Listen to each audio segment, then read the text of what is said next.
Good day, everyone, and welcome to another sunny, albeit extremely cold and windy day here on Cape Cod.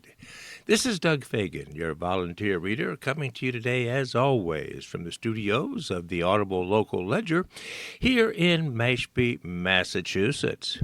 Today I'll be reading for you the Tuesday, February 18th edition of the Cape Cod Times, and in doing so, let's first take a look at today's rather brutal weather. It's going to be sunny most of the week, except for Thursday, when we might get 3 inches of allegedly fluffy snow again. December and January weren't too bad for us here on the Cape, but February has been pretty brutal. Fortunately, we've only got 10 more days of February, then we're into March and heading on to a slow trek toward spring. So let's take a look at the daily weather for today's South Shore and the Cape. Starting with today, we're going to have a high of only 25 degrees, albeit mostly sunny, and still very windy and cold, obviously. The heavy wind forecast has been moderated and revised to go to 5 p.m. today. We live on a hill above Ashumet Pond, and trust me, that weather, that wind has been brutal the last 2.5 days. Tonight, after a daily high of 25, we're going to go down to a high overnight of only 13 degrees. Breezy early, hopefully stopping around 5 p.m., mainly clear and cold with a full moon tonight. Wednesday, 28 degrees with partial sun, followed by some clouds and an overnight low of 17. Now, Thursday, I mentioned it's possible we're going to get 3 inches of allegedly fluffy snow, so park your cars out near the driveway, put those windshield wipers up, and get ready for some more snow. The overnight low on Thursday is going to be only 32 degrees. Now, Friday, we get a little break in the temperature in that we go above freezing. We're going to have a high of 35 degrees this Friday, overnight low of 18. Saturday, 34 degrees, partly cloudy, partly sunny, with an overnight low of 28 and a high during the day, which will be partly sunny, as I said, of 34 degrees. So you're going to see some sun most every day except Thursday, when you might see those 3 inches of fluffy snow.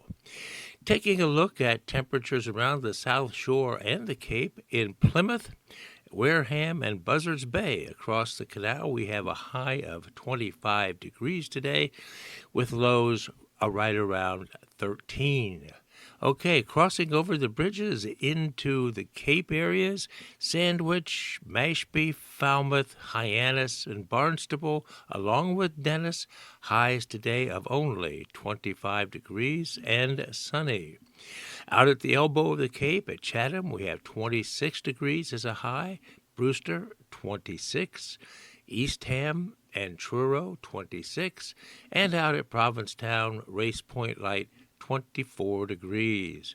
Wave heights out on the National Seashore are 12 to 16 feet thanks to those heavy winds. The wind direction 30 to 40 knots. Wave heights, as I said, 12 to 16 feet. That's pretty big. And water temperature at 41 degrees. I would suggest you not swim today, even with a wetsuit in the salt water, as the Cape Cod Bay temperature is 37 degrees. The wave heights 4 to 8 feet, still pretty high. And the wind direction west at 25 to 35 knots. Not much better out in Nantucket Sound either. The water temperature there, 35 degrees, wave heights 3 to 6 feet, and the wind direction west at 25 to 35 knots. Taking the ferry out to the islands, as there's going to be some rough, choppy weather out there on the ocean. Out there in Martha's Vineyard, we have 26 degrees as a high at Oak Bluffs and 27 as a high at Edgartown. Moving on out to Nantucket, 27 at Secaucet, and the same 27 degrees at Nantucket Village. So there you have it, friends. Enjoy the sunshine, but it's not doing much to warm the temperatures as we're going to be in the 20s and low 30s for this particular week with overnight lows in the teens. So batten down the hatches, put on the sweaters and the blankets, and just sit back and wait until we get some a little bit better weather. Hopefully, as we said before, those winds will subside sometime this evening. All right, let's move on, friends, now to page 1 and see what we have of local or regional interest in today's Cape Cod Times. This first article on page 1 has local interest here. It has to do with the Mass Maritime Academy's training ship, and the headline says, Maritime Training Ship Heads Home to Cape Cod.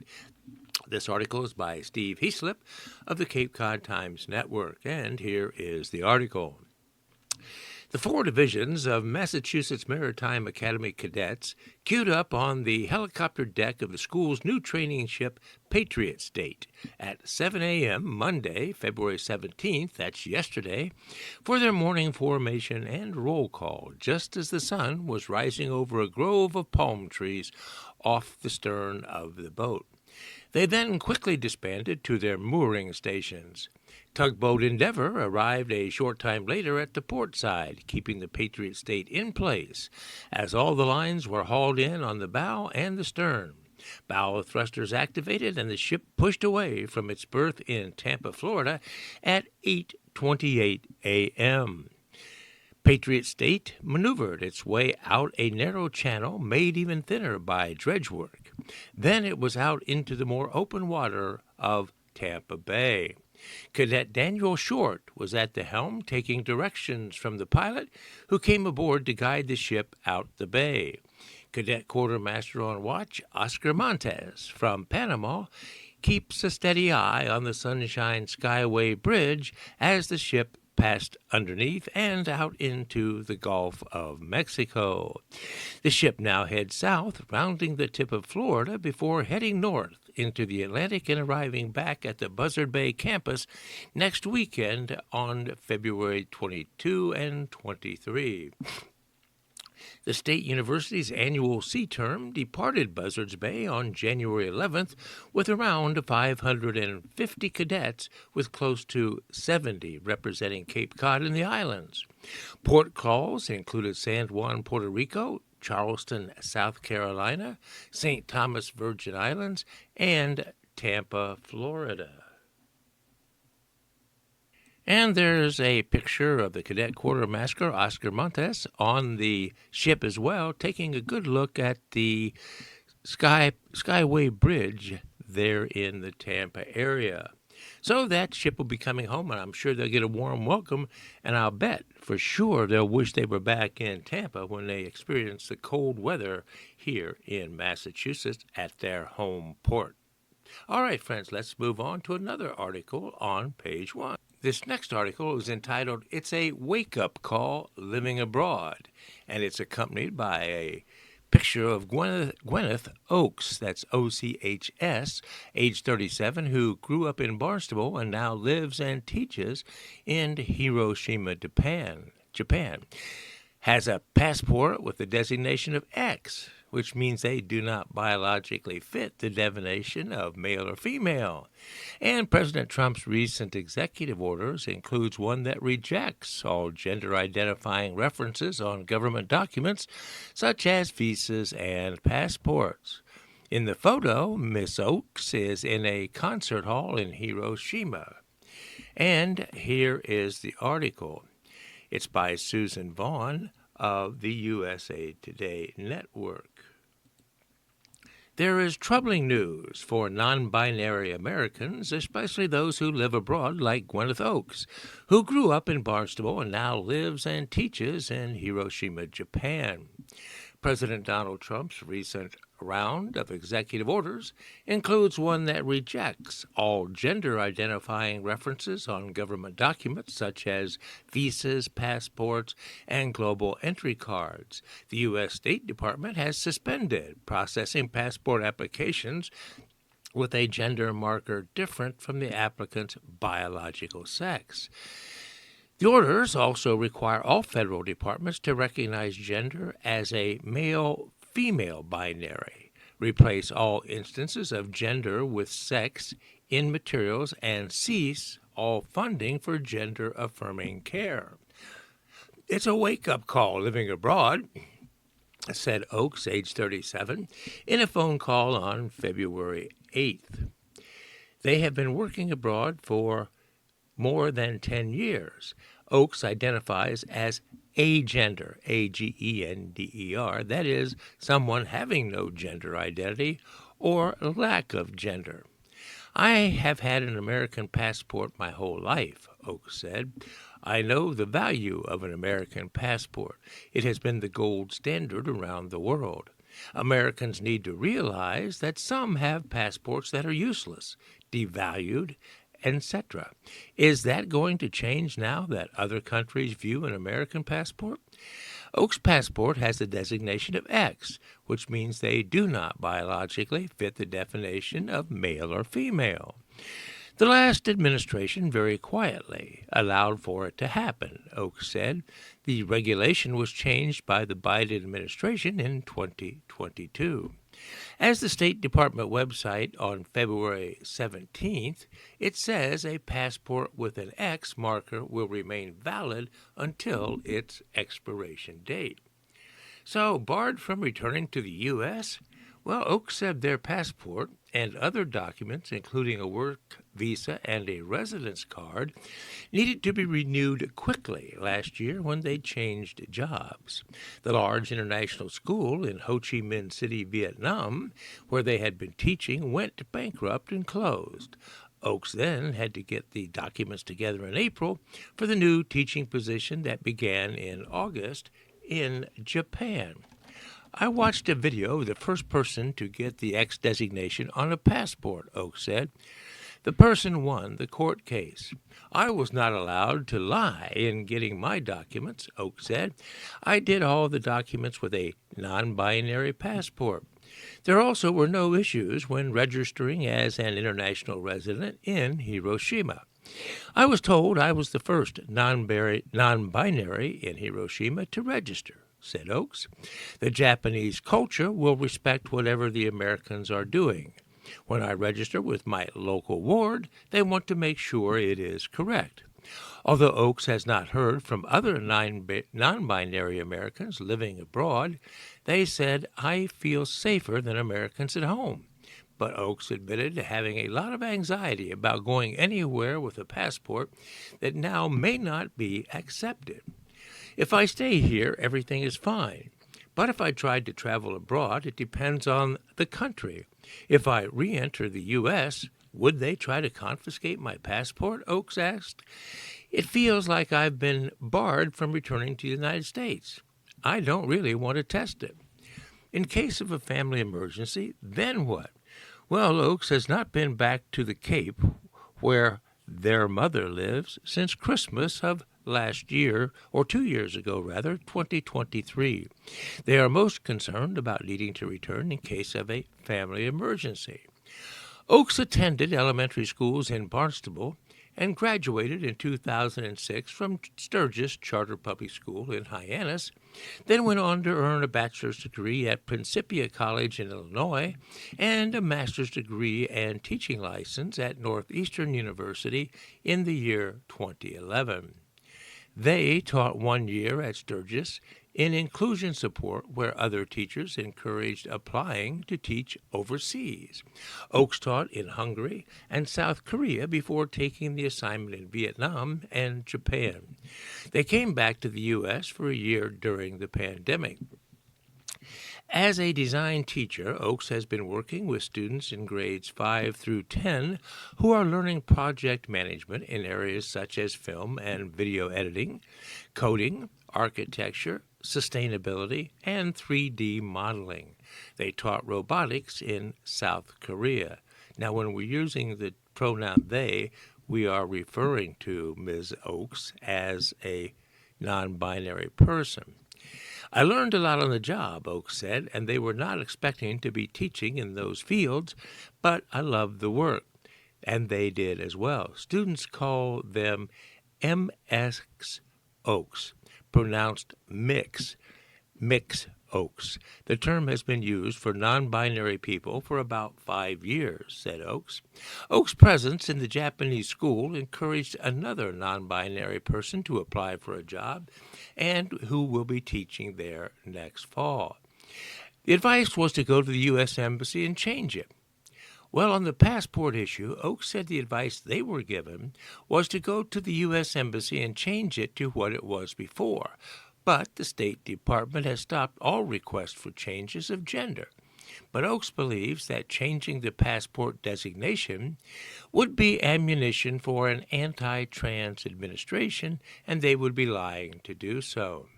The main issue is that when the administration took over, the designation was non-binary, Oaks said. It's not clear if the new policy applies only to new passport applications. So we'll wait and see what other people do, said Oaks.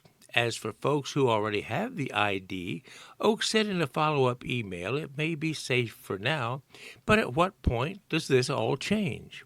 I suspect it would be all right, but I'm far too anxious to test it, and risking losing my passport is not worth it. When it has my work visa, she said, or they said, for now I will wait and see what other people do. But Oaks is adamant about defending their status against the current government. The value of this document is that it clearly says who I am, and I do not plan on giving it up. All right, there you have it, the dilemma of transgender persons with regard to their particular passport designation of X and whether that will remain and how their international travel may be affected, especially with a desire to return to the United States. All right, interesting indeed. Let's move on. Another article here on page 1 of National and Regional Interest is entitled Eastern U.S. Battered by Storm. And it's by John Bacon, Christopher Cann, and Lucas Albach of the USA Today Network. And here is the article. At least 12 are reported dead after floods and high winds as a result of these storms. Communities across the eastern U.S. were recovering Monday from a powerful weekend storm that brought flooding, rain, strong winds, widespread power outages, mudslides, evacuations, and water rescues, along with at least 12 deaths. The state of Kentucky was especially hard hit. And at a news conference on Monday, Kentucky Governor Andy Beshear said 11 people were killed during a storm that drenched the state and neighboring Tennessee with up to 6 inches of rain, calling it, quote, one of the most serious weather events, end quote, the state has dealt with in at least a decade. He said the death toll is expected to grow. President Donald Trump approved the state's request for an emergency disaster declaration for the historic flooding, said the governor, adding that rising rivers and snow this week remain a threat. Governor Beshear said rain broke daily rainfall records in Kentucky cities of Frankfort, Paducah, Bowling Green, London, and Jackson. School districts throughout Kentucky closed on Monday, citing flooded streets, dangerous travel conditions, and the power outages that affected some 16,000 homes and businesses. Authorities blocked access to some 300 roads because of flooding, Beshear said, calling it a possible record number of road closures. Across the state, emergency officials pulled more than 1,000 people to safety from the various flood waters. I had to fight my way home leads us into the next paragraph, which says the city of Hazard in Perry County, Kentucky, has seen its worst flooding in 40 years, said officials on Sunday. The North Fork Kentucky River crested at 30.5 inches overnight, marking the largest flood in the city since 1984. In Pikeville, Kentucky, a rural county in eastern Kentucky that was battered by the storm, shopping centers, schools, and homes were inundated by floodwaters and mud. Bobby Luster, an auto shop employee, said he'd been called to work that morning at 1 a.m. to retrieve some computers as the water rose. But by that point, he said, it was already too late. You couldn't go through there, he said. I had to fight my way just to get home. At Pikeville High School, which was designated an emergency center Saturday night, a group of evacuees were told to flee the Pike County Central High School as floodwaters continued to rise. At least 3 people in Pike County died due to the floods, according to Governor Beshear. Pikeville Mayor Jimmy Carter said 100 people were rescued by swiftwater crews in the county. So flood advisories are across eastern U.S., from Ohio and Kentucky to Louisiana and the Florida Panhandle. Flood watches and warnings remained active Monday across much of the eastern United States. Weather Service offices in Kentucky, Tennessee, Mississippi, and eastern Texas warned that rivers are continuing to crest, keeping some areas inundated with floodwaters a day after the most extreme storm conditions had abated. Turn around, don't drown when encountering flooded roads. Most flood deaths occur in vehicles, the advisories warned. Beshear said on Monday that Kentucky, Rolling Fork, and Green River basins are all either above their flood stage or are expected to surpass their river banks. He said water may not recede in some areas until late this week. Major flooding also inundated roads in Tennessee, while a tornado spun up in Alabama and mudslides occurred in Virginia and West Virginia. From the Gulf Coast to the Northeast, more than 300,000 utility customers were without power Monday morning, according to PowerOutage.us. So D.C. is on the edge of a new storm. Meanwhile, another winter storm was headed toward the Midwest on Monday and expected to move east for what could be the biggest snow yet to hit the region, or nothing at all, forecasters said. Still a question. A major question is whether Washington, D.C. will be hit with the third major storm of the season this week.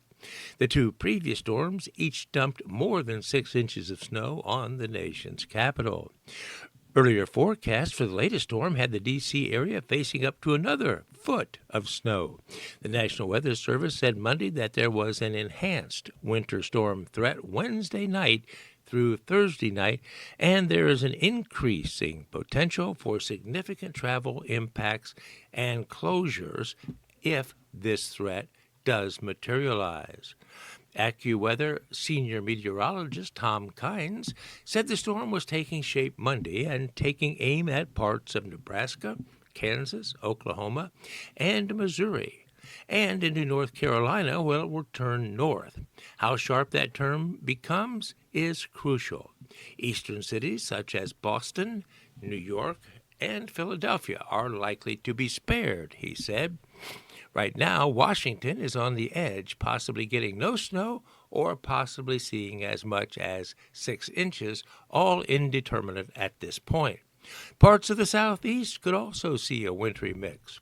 The National Weather Service warned that parts of North Carolina, South Carolina, and Georgia could see a possible wintry mix Wednesday and Thursday.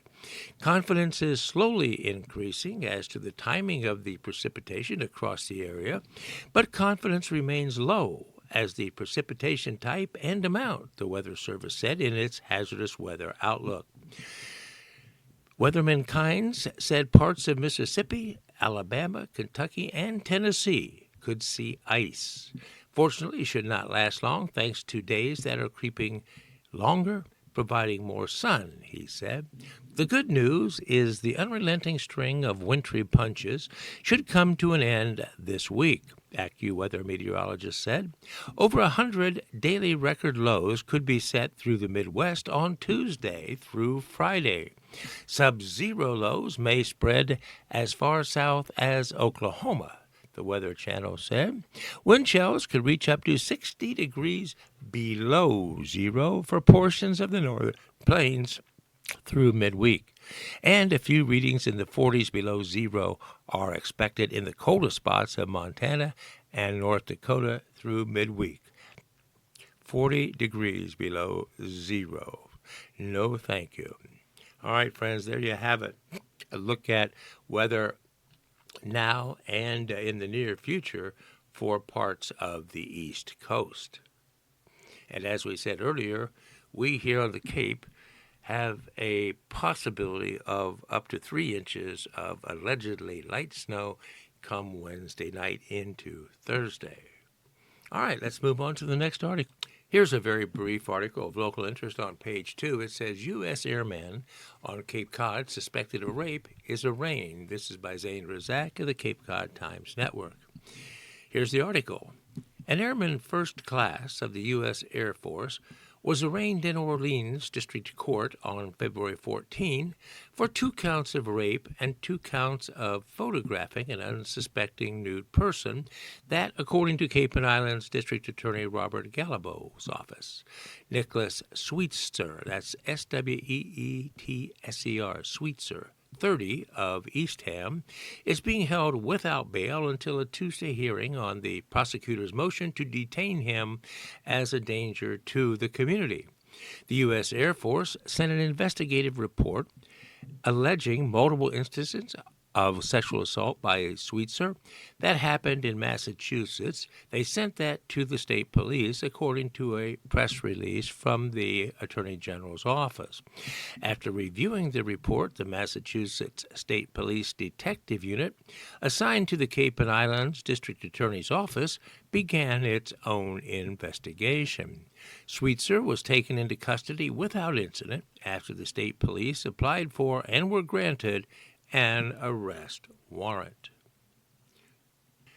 There's another article here on page 2 that's of local interest, and it's entitled, Affordable Housing Lottery Open, 62 New Units in Old Orleans Bank HQ. This is by Zane Razak, and I'm not sure what that means, Orleans Bank HQ, but I guess we'll find out. Here's the article. The former Cape Cod 5 headquarters building and property on West Road in Orleans is being converted into housing, and it shows a photo of that particular unit as part of this article.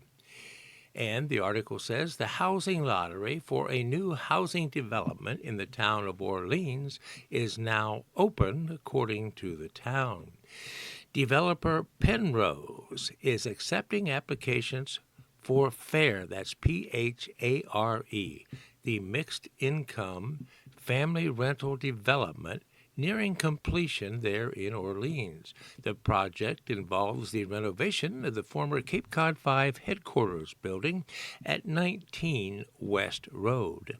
52 of the apartments will be in the refurbished mid-rise existing building with elevators and new addition, while 10 townhomes will be located in 2 separate buildings on the opposite side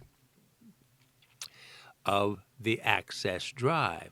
Amenities will include a playground and seating at the playground, community garden, bike racks, and a walking path, electric vehicle charging stations, fitness center, and a resident lounge.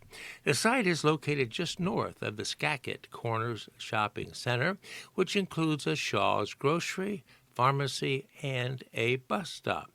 The 62-unit complex will include 9 units at 30% AMI, 43 units at 60%, and 10 units at 80%.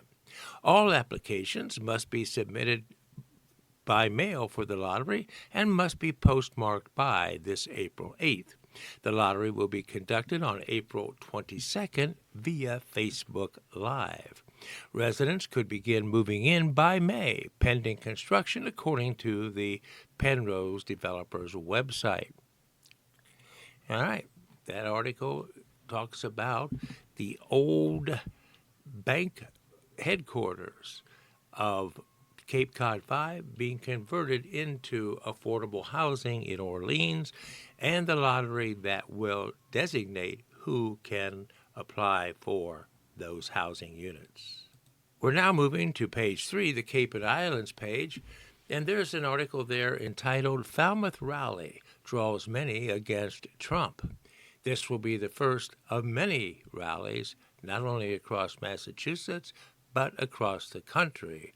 So says the organizers. There's a picture of people holding signs and flags as protesters lined Main Street and filled Peg Noonan Park Monday afternoon. This article is by Marilee Cassidy of the Cape Cod Times Network, and again, it's titled Falmouth Rally Draws Many Against Trump. Here it is. More than 60 people gathered Monday on President's Day at Peg Noonan Park in Falmouth to protest against President Donald Trump. The Not on Our Watch, We Choose to Fight rally was organized by Indivisible Upper Cape. Members of United Cape Patriots in support of Trump gathered down the street. The rally was intended to stop the coup of President Trump and Elon Musk's action, said Diane Ritchie, who started the Indivisible Upper Cape chapter. We feel they're violating everyone's right. Around 12:30 p.m., protesters began to line the sidewalk on Main Street, holding signs. The signs included, "Call it what it is, a coup," and "Resist Trump." And resist Trump, Musk, oligarchy, and fascism. Nancy Sowell, that's Sowell, a Falmouth resident, held up a sign that read, "We the people, not we the billionaires." I'm terrified about what's happening. Our democracy depends on checks and balances, and right now it's going unchecked, said Sowell. Peter Wasdorp, also a member of Indivisible Upper Cape, said in an earlier phone call with the Cape Cod Times that local research institutions will be directly impacted by Trump's administration. The way they are trying to stop federal grants for certain kinds of science research, but also the way they are trying to restructure grants so they no longer include a portion set aside for paying for physical facilities and labor, is really going to threaten the existence of those two institutions, said Wasdorp. They're destroying our government and ruining our standing internationally, said Jim Newman, a Falmouth resident and member of the Immigration Rights Coalition and Racial Justice Falmouth. Molly Aiken brought her 2 children with her to the protest. When asked why she brought her children along with her, she responded, "Well, it's their future we're talking about." The heavy winds at the gathering were notable. "Mother Earth is telling us we're in turmoil," said Sandy Feynman Silva, a Falmouth resident and member of the Coalition for Social Justice and Falmouth Immigration Rights Coalition.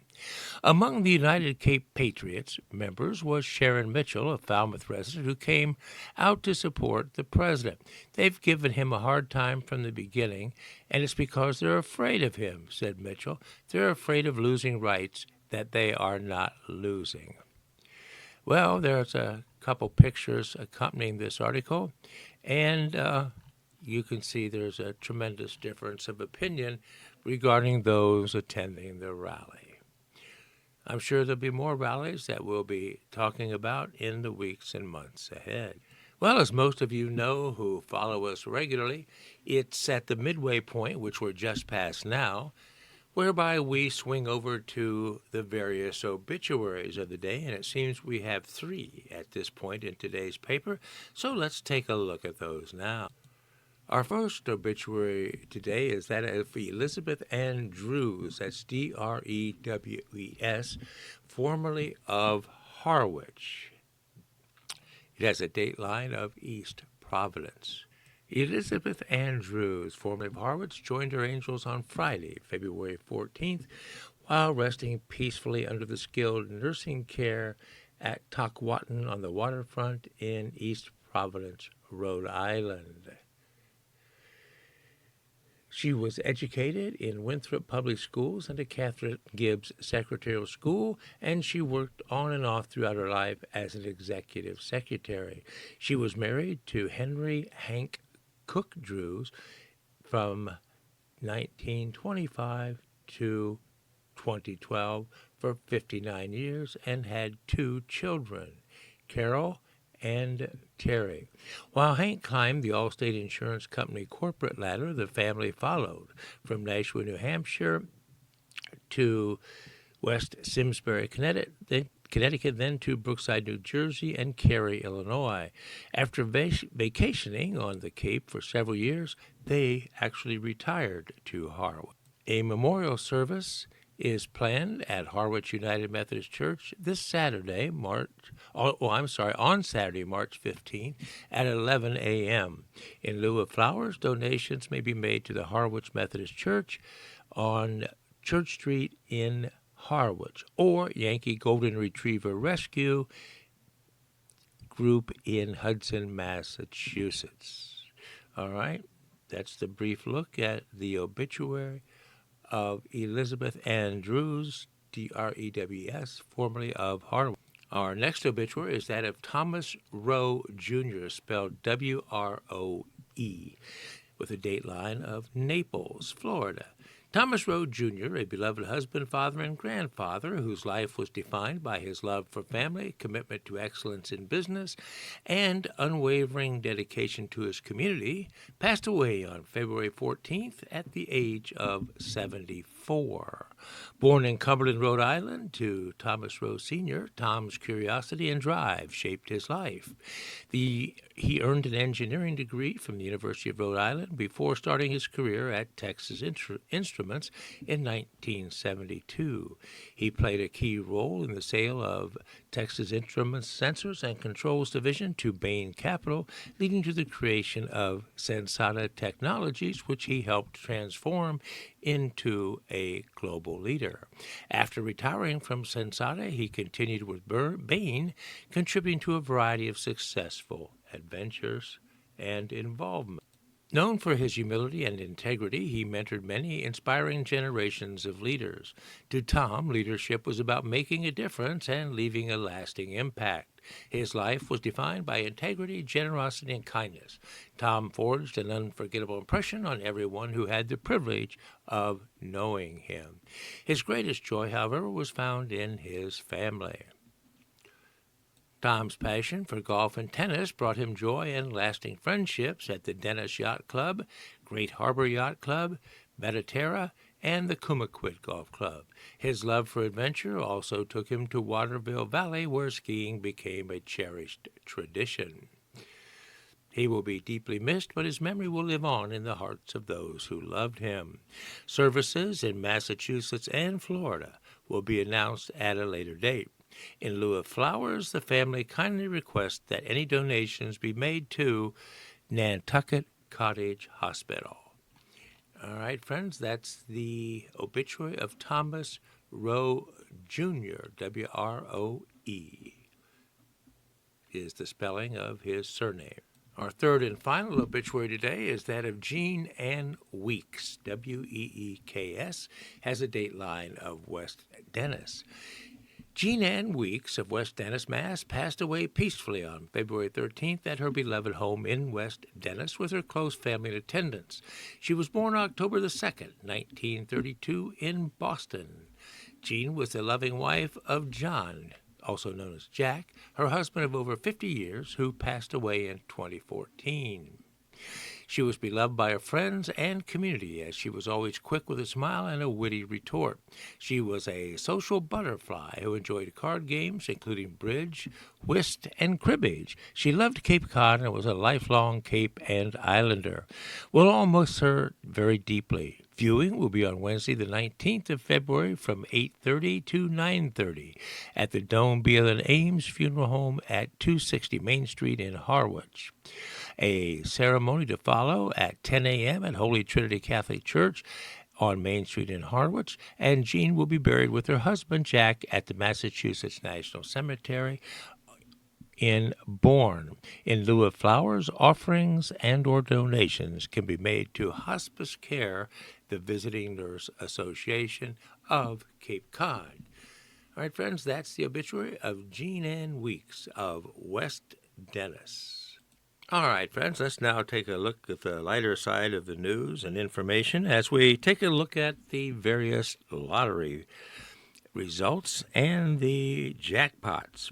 In the two big ones, Mega Millions and Powerball, the Mega Millions jackpot is estimated to be $145 million, and that drawing will be held this evening at 11 p.m. The Powerball drawing, slated for tomorrow at 11 p.m., has a jackpot of $195 million. As you know, tickets right now are $2 for each of those drawings, $2 per ticket. And the Mega Millions, I'm not sure if it's March 1st or April 1st, but that ticket price will elevate to $5 instead of $2. It'll be interesting to see how many tickets will be sold and how that will affect that lottery. I know I would not be buying a $5 ticket for that, considering the odds. All right, let's take a look at the various results, starting with the numbers game held yesterday, February 17th. The midday numbers drawing were these: 7743. Midday drawing of the numbers game, 7743. In the evening drawing of the numbers game, here are those numbers: 6813. 6813 for the evening numbers game. Mass Cash held again yesterday, the 17th of February. Here they are. 5 numbers, starting with 22, 25, 28, 30, and 31. 22, 25, 28, 30, 31 for the Mass Cash drawing of yesterday. Powerball, the big one, which was held yesterday, and obviously no one won. Here are those numbers: 4, 44, 47, 52, 57, and a Powerball number of 9. 4, 44, 47, 52, 57, Powerball 9. Mega Millions, which was held on Valentine's Day. Wouldn't that be a nice present? But nobody won that, and here are those numbers for the Mega Millions: 11, 19, 31, 49, and a Mega Ball of 16. 11, 19, 31, 49, 56, and a Mega Ball of 16. Mega Bucks held yesterday. Here are those 6 numbers: 2, 13, 16, 23, 34, 42. 2, 13, 16, 23, 34, 42 for yesterday's Mega Bucks.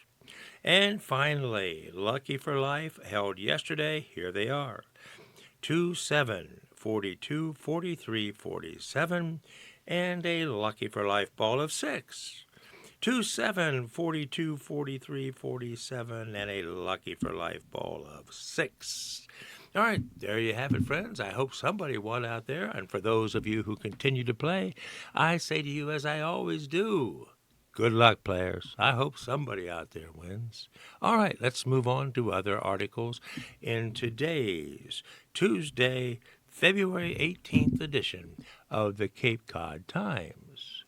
As we move on, here's another article about the President's Day protests. It says, President's Day protests condemn Trump and Musk. This is by John Bacon of the USA Today Network. Here's the article, friends. Groups opposed to the agenda of President Donald Trump's administration and presidential advisor Elon Musk were converging on cities across the nation Monday to express outrage over what they say is an executive branch overreach, adopting slogans such as "Not My President's Day" and "No King's Day."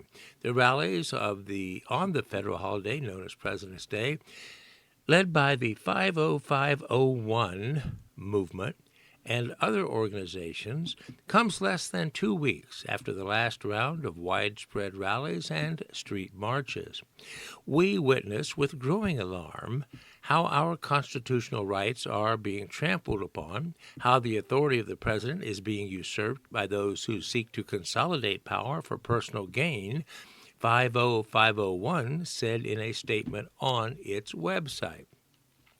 Meanwhile, President Trump systematically dismantles the very guardrails designed to ensure accountability across the branches of government.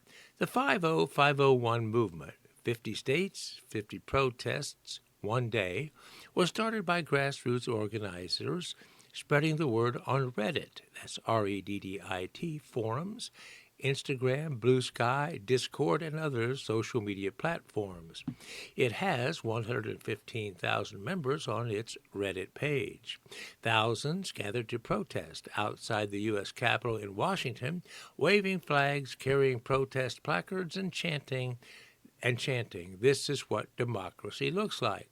In New York City, hundreds of protesters marched behind a banner reading "Stop the GOP coup" and chanted several slogans, including "No one elected Elon Musk."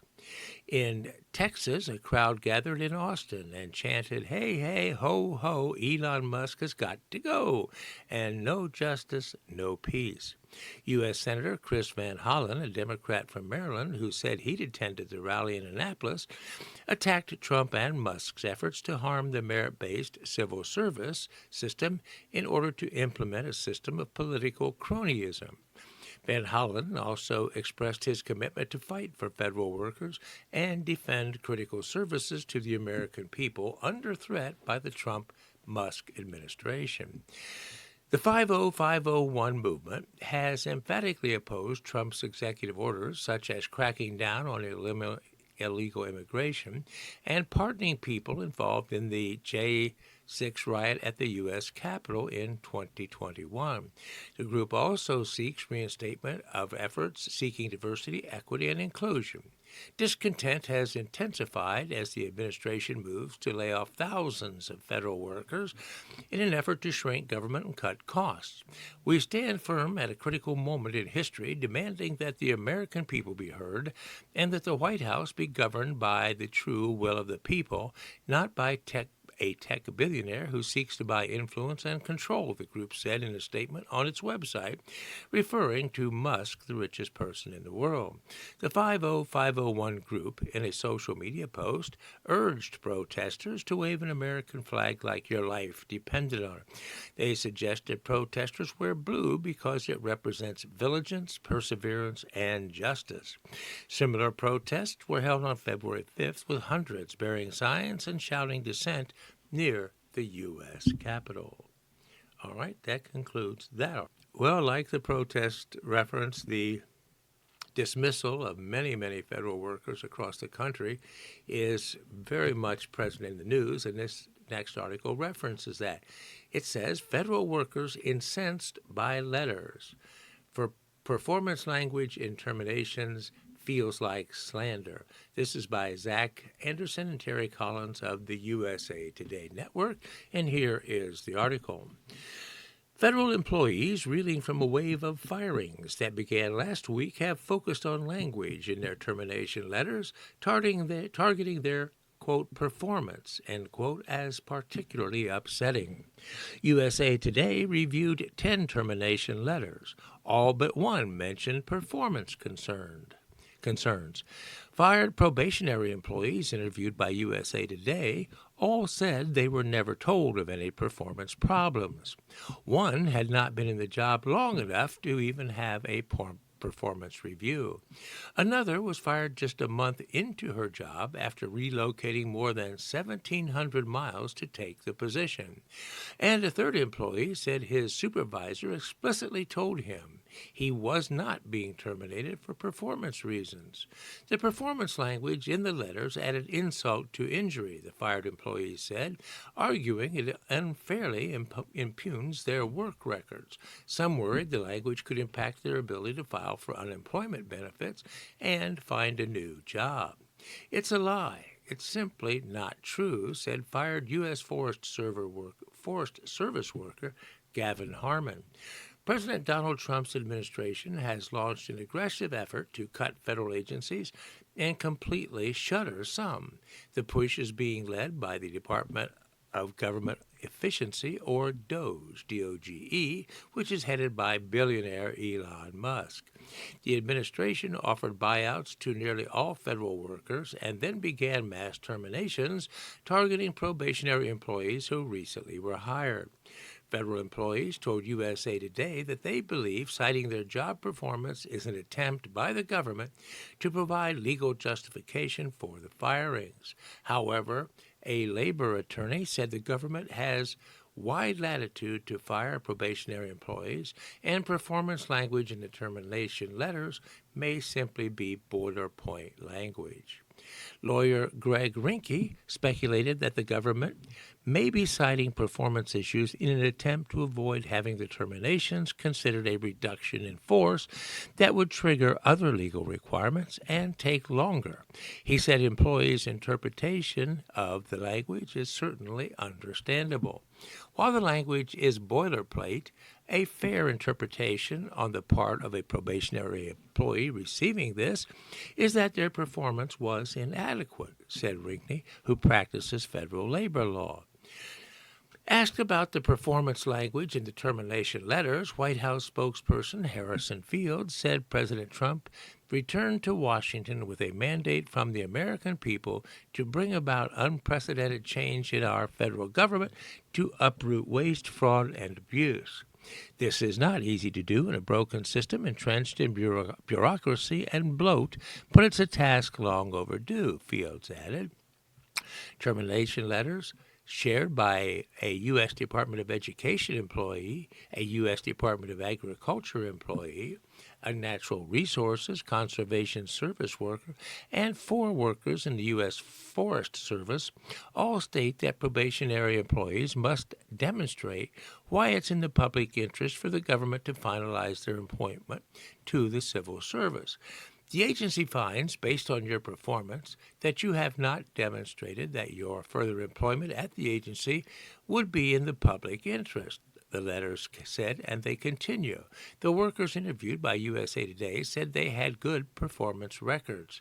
Most of the fired workers viewed the termination letter as targeting their personal performance, although one said she thought it was a broader statement. This is not personal. This is a government takeover, said Edith Robinson, 32, a fired Forest Service worker who performed hiking trail maintenance in Montana. An illegal termination. Well-fired U.S. Department of Veterans Affairs data scientist Elena Moseko was incensed to see that her termination letter mentioned her performance. Moseko said she has an excellent performance record and plans to challenge her dismissal. This was an illegal termination, Moseko said, adding they terminated thousands of people, and thousands of people cannot possibly all have bad performance. It's simply not possible. Chris Johnson, who was fired from his job in Arizona with the Natural Resources Conservation Service, believes that highlighting his performance in the letter gives him grounds to challenge his termination because he can point to successful performance reviews from the past. To me, that gives me legal grounds to appeal, he said. Rinke said probation employees are unlikely to win in court if they challenge their terminations. Do I think they have any legal protections? Probably not, Rinke said, adding that they'd have to prove discrimination on the basis of race, age, or another protected status. So, a dream job. Well, aside from having their job performance questioned, terminated workers also were grappling with financial issues and the emotional impact of losing jobs they find meaningful. Longtime environmentalist Brian Gibbs said he lost his dream job as a park ranger with the National Park Service at Effigy Mounds National Monument in Harpers Ferry, Iowa. Gibbs, 41, got his termination letter Friday via email from his supervisor. I felt very blessed to have this job and thoroughly loved the big responsibilities that came with it, said Gibbs, still trying to grasp why. I'm so heartbroken. It feels like my life has truly been upended. Haley Robinson, age 27, had barely started as a biologist for the U.S. Fish and Wildlife Service when she learned during an online meeting with 400 probationary employees in her department Friday that they no longer had jobs. Robinson said she and her partner relocated more than 1,700 miles from Champaign, Illinois to Las Vegas for Robinson's new job. They still have unpacked boxes in their newly leased rental home. This was my first biological position that I worked so hard for, and it was ripped away from me, said Robinson tearfully. I feel very vulnerable and scared about my future. termination not a part of performance-based reviews. Well, Harmon, 26, worked for the Forest Service in Emmett, Idaho, on a timber marking crew that helped prepare tracts of timber on federal land for harvesting by loggers. The job brings in money for the government and also helps with fire prevention because the crews make sure the harvesting is done in a way that makes the forest more fire resilient. Harmon said his supervisor told him he was not getting fired for doing a bad job. He was very explicit on the call, stating that my termination was not performance-based, it was not merit-based, it was nothing personal, as not a decision that he would have made, said Harmon. Now Harmon, who has a month-old son, is unemployed and worried that the language in his termination letter could impact his ability to get another job. It absolutely feels like slander, he said. All right, there you have it, a look into the thoughts and emotions of people who feel they have been unjustly terminated by President Trump's actions. All right, let's move on. Here's what looks to be an interesting letter. The article, it says nearsightedness of kids in the United States is getting worse. Special lenses may help slow progression, say researchers. This is a USA Today article, and here it is. Doctors are looking for creative ways to solve an eye problem becoming more common among children and teens in the U.S. Myopia, the medical term for nearsightedness, is a vision condition where close objects look clear, but objects afar look blurry, said David Bernstein, professor of optometry and chair of clinical sciences at the University of Houston College of Optometry. While increased screen time could be a culprit, it's not definitively so. Up until now, the standard treatment for myopia or nearsightedness was to prescribe corrective lenses or glasses. But Bernstein and a team of researchers looked at how multifocal contact lenses could slow the progression of this disease. Myopia occurs when the shape of the eye causes light rays to bend and focus in front of the retina instead of on it. The retina is a nerve at the back of the eye that converts light into electrical signals for the brain to process into an image, according to the Mayo Clinic. The problem typically begins in childhood. Babies are born farsighted, but vision normally corrects with growth. In kids with myopia, the eye grows too much, passing beyond the point of focusing the image. In Bernstein's study, nearly 300 children, ages 7 to 11, were randomly assigned to wear regular single-vision contact lenses or multifocal lenses. After 3 years of wearing contacts, the children with multifocal lenses had the slowest rate of myopia progression and eye growth, according to the report published last week. In JAMA Ophthalmology, that is where it was reported in, researchers also found that these benefits persisted even after discontinuing the multifocal lenses. This could be an effective strategy in slowing myopia progression in children, Bernstein said, especially as the problem appears to be getting worse among U.S. children. Myopia rates in the U.S. have skyrocketed over the past 50 years, from 25% in the 1970s to nearly 42% in 2017, according to the National Eye Institute. The agency predicts half the world will be nearsighted by the year 2050. Another way of preventing myopia progression includes using low-dose atropine eye drops, which are typically used to help dilate pupils during an eye exam, according to healthychildren.org. So more research is being done on how to slow the progression of nearsightedness in young people in the United States. Well, friends, that brings us to the end of today's broadcast of the Tuesday, February 18th edition of the Cape Cod Times. It has been my pleasure to read to you today, and I wish you health and happiness in the days and weeks ahead. Until next Tuesday, when I look forward to have the pleasure of reading for you again, this is Doug Fagan, your volunteer reader for the Audible Local Ledger, signing off, wishing you a happy, healthy week, as I said before, and so long for now.